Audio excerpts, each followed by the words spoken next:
Live from downtown Detroit, Local 4 News at 11 starts now. Simply put, it is dangerously cold across Metro Detroit tonight. A live look at the Detroit riverfront. It is 6 degrees as we come to you at 11 o'clock. The forewarned weather team tracking near below zero temperatures. And the cold temperatures forcing school districts across Metro Detroit to cancel classes right now. 558 school closings for tomorrow. We have a complete list on our website. Click on Detroit.com. Thanks for joining us, everybody, on this chilly night. I'm Kimberly Gill. I'm Devin Skilly. We'll start things off here at 11 with Kim Adams and the latest on this chilly forecast. Kim. We expected those schools to be closed because it's going to be even colder tomorrow morning than it was this morning as far as wind chills go. Wind chill advisory is now in effect and stays in effect until noon tomorrow for all of southeast lower Michigan. Right now it is 1 in Ann Arbor, 3. These aren't the wind chills. These are the actual air temperatures. 6 in Mount Clemens, 4 Metro, 5 Grosse Ile, and 4 down in Monroe. Now the wind chills, 16 below is what it feels like in the airport in Romulus. Ann Arbor, 15 below, 10 below in Howell, 12 below in Pontiac, Mount Clemens, City Airport, again in Grosse Ile, and also in Monroe. Weather story. So we've got wind chills tonight, 15 to 20 degrees below zero. That's what it's going to feel like when you wake up tomorrow morning. Then we have a light accumulation of snow to talk about for Thursday morning and into Friday. And then the weekend, back to bitter cold temperatures, but only in the morning. Tomorrow we start out at 0 at the airport, below 0 in the suburbs. And again, those wind chills will make it feel like it's 20 below. We do get to a balmy 17. That's warmer than we've been all week, but it is definitely colder than normal. But there's light at the end of the tunnel. I'll tell you when we get out of this deep freeze coming up. Okay, Kim, thank you. And as we told you off the top of the show here, school closings already rolling in to clickondetroit.com. Let's take a live look now at the list. You have 557 closures. You wonder, are there 557 schools? Yes, there are, including Detroit Public Schools. You can check out the list for yourself right now. We've got the link right now at the top of the screen. With these temperatures, there is an all-out effort to try to get people off the streets. Jacqueline Francis checked in with one group that's driving around taking people to shelters. She joins us live tonight with more on their efforts. Jacqueline. When it's this cold outside, it's a matter of life and death, which is why there are teams out right now working to get people inside and out of this bitter cold.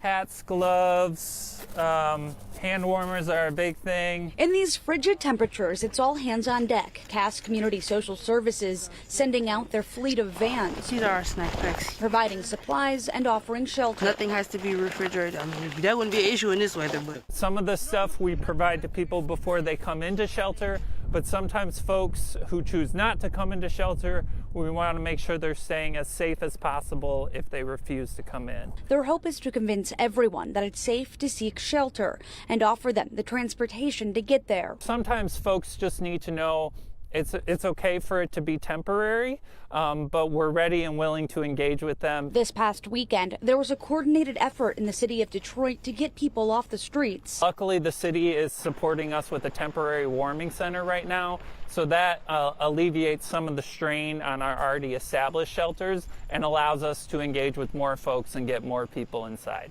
The temporary shelter is set up here at the Joseph Walker Williams Rec Center on Rosa Parks Boulevard. We do have folks still out there right now, but we're continuing to engage with them, continuing to offer shelter. If you see someone on the street and want an outreach team to go check on them and offer them shelter services, there is a number that you can call. That's 313-424-2202. We have that number on our website, along with ways that you can donate to that cause. That's clickondetroit.com. Reporting live downtown, Jacqueline Francis, Local 4. Okay, Jacqueline, thank you. And the forewarned weather team will be watching the dangerous temperatures overnight to give you the most accurate information when you wake up. So join us starting at 4:30 a.m. for the latest. We'll also have school closings, plus Darnell Blackburn will be watching the roads with time-saver traffic. A key hearing today for the suspect involved in the Samantha Wool murder case. 28-year-old Michael Jackson Bolanos appeared in court for a preliminary hearing. It's when a judge goes over the evidence that's been provided by the prosecutor, and some witnesses are brought forward to see if the case should be bound over for trial. One of those witnesses was Wool's neighbor, who found her body outside of her home as he was out walking a friend's dog. As I approached to see if that person was in need of assistance, then I realized that person was in a very bad situation and decided that I needed to go for help. Now, only part of the preliminary hearing was held today. It is going to resume January 23rd at 1:30, so that's next week. We will, of course, be there and have the latest. All right, in a Local 4 News update, a man is formally charged in the shooting that left a Detroit police officer hurt last week. Prosecutors say 45-year-old Barry Washington got into a shootout with officers. Happened last Thursday inside an apartment building on Burt Road near the Davison and I-96. An officer is recovering after being shot in the arm. Washington faces several assault and weapons charges. UAW President Shawn Fain responding after Stellantis lays off hundreds of temporary workers. Stellantis says the decision was made after an operational review in an effort to improve productivity. Shawn Fain shared his thoughts on the move during a Facebook Live this afternoon. Stellantis can afford to do the right thing here and provide a pathway to full-time good auto jobs. But again, they're choosing to line executive and shareholder pockets. These workers have generated Stellantis' record profits, and there's absolutely no need to lay off a single one of them. We're going to keep fighting for our supplemental employees, and we're not going to let Stellantis keep abusing our lowest paid and least secure members at the Big Three. Speaking of Stellantis, meantime, there's a new man in charge of their North American operations. Carlos Zarenga has been tapped to replace Mark Stewart as the chief operating officer for the North American region. Zarenga has been president of Stellantis Mexico since joining the company in 2022. Troy's Ridgedale Players in their 91st season, one of the oldest community theaters in Michigan, and opening now with The Miracle Worker. As our Mara McDonald shows us from Troy tonight, the acting on stage is only part of what's making this a very special set of performances. You know, the theater is opting to do something that is atypical in a community theater setting. After all, what is the point of doing a show like The Miracle Worker if the deaf can't come and enjoy it as well?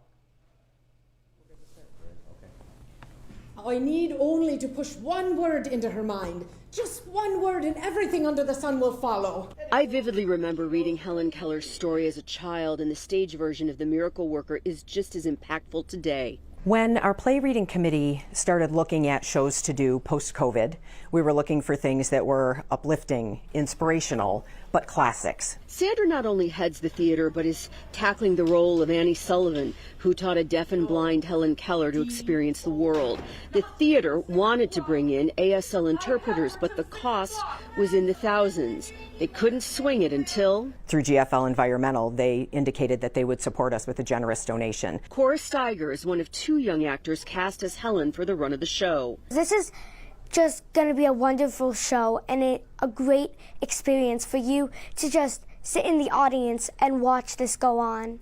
The interpreters are just as excited to be here. Deaf people are used to being left out of a lot of things, so to be able to have something, this usually creates a buzz because deaf people talk to each other.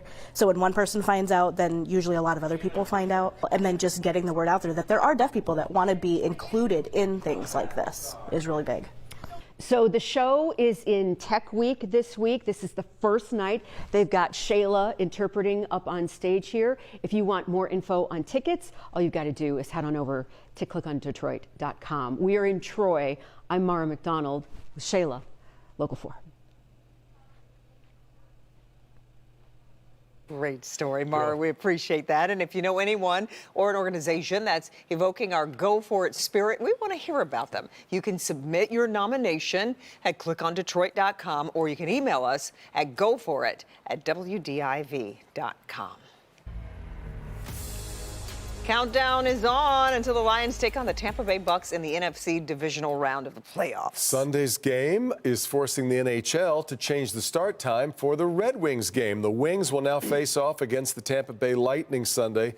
By the way, that means Tampa Detroit, 2 matchups on Sunday at 7 p.m. following the Lions game, which is scheduled to start at 3 p.m. So if you're headed to either game, fans are encouraged to arrive early for what is going to be a very busy day in downtown Detroit. But nice to see the cooperation. So, because some fans will actually want to do both, or at least see both. If you're planning to stay in, we've got you covered Sunday leading up to the big game here on Local 4. Yeah, be sure to catch our All In Playoffs Edition special live from Ford Field starting at noon. Bernie's going to be with us along with Hobie and Nick Monticelli. That's Sunday at noon on Local 4. We'll also be streaming it live on Local 4 Plus. Great.